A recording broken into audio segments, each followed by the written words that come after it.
بسم الله الرحمن الرحيم.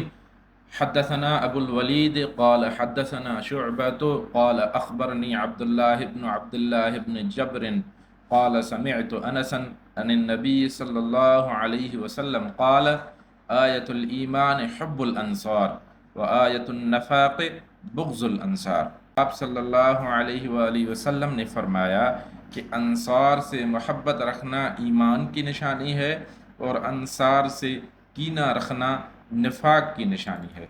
ہم نے آج ایک ایسی حدیث کے بارے میں بات کرنے جا رہے ہیں جو ایمان اور نفاق کے درمیان فرق کو واضح انداز میں بیان کرتی ہے۔ رسول اکرم صلی اللہ علیہ وآلہ وسلم نے فرمایا انصار سے محبت رکھنا ایمان کی نشانی ہے اور انصار سے بغض رکھنا نفاق کی نشانی ہے۔ یہ بخاری اور مسلم دونوں میں ہے۔ انصار کون تھے؟ یہ وہ لوگ تھے جنہوں نے مدینے میں رسول اللہ صلی اللہ علیہ وآلہ وسلم اور مہاجرین کو خوش آمدید کہا، اپنے مال، گھر، وقت، جان سب کچھ اللہ کے دین کے لیے پیش کر دیا۔ قرآن نے انصار کی تعریف کرتے ہوئے فرمایا کہ سورہ حشر کے اندر ہے کہ یہ لوگ اپنے بھائیوں کو اپنے اوپر ترجیح دیتے ہیں چاہے خود کتنی ہی ضرورت میں ہوں۔ انصار سے محبت کرنا صرف ایک جذباتی وابستگی نہیں بلکہ ایک ایمانی معیار ہے۔ یہ وہ کسوٹی ہے جس سے پتہ چلتا ہے کہ دل میں ایمان کی روشنی ہے یا نفاق کی تاریکی۔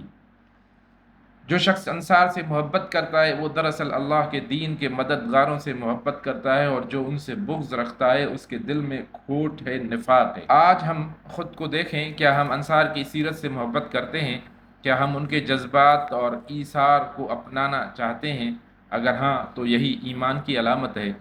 دوستو، اگر یہ ویڈیو آپ کے دل کو لگی ہے تو اسے ضرور آگے شیئر کریں تاکہ ہر دل میں انصار کی محبت جاگے اور نفاق کا اندھیرا مٹ جائے۔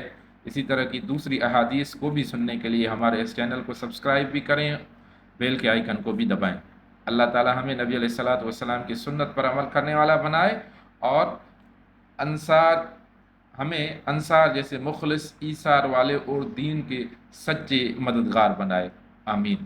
Then we are talking about the translation into English, narrated by Anas radiallahu ta'ala anhu. The Prophet said, love for the Ansar is the sign of faith and hatred for the Ansar is a sign of hypocrisy.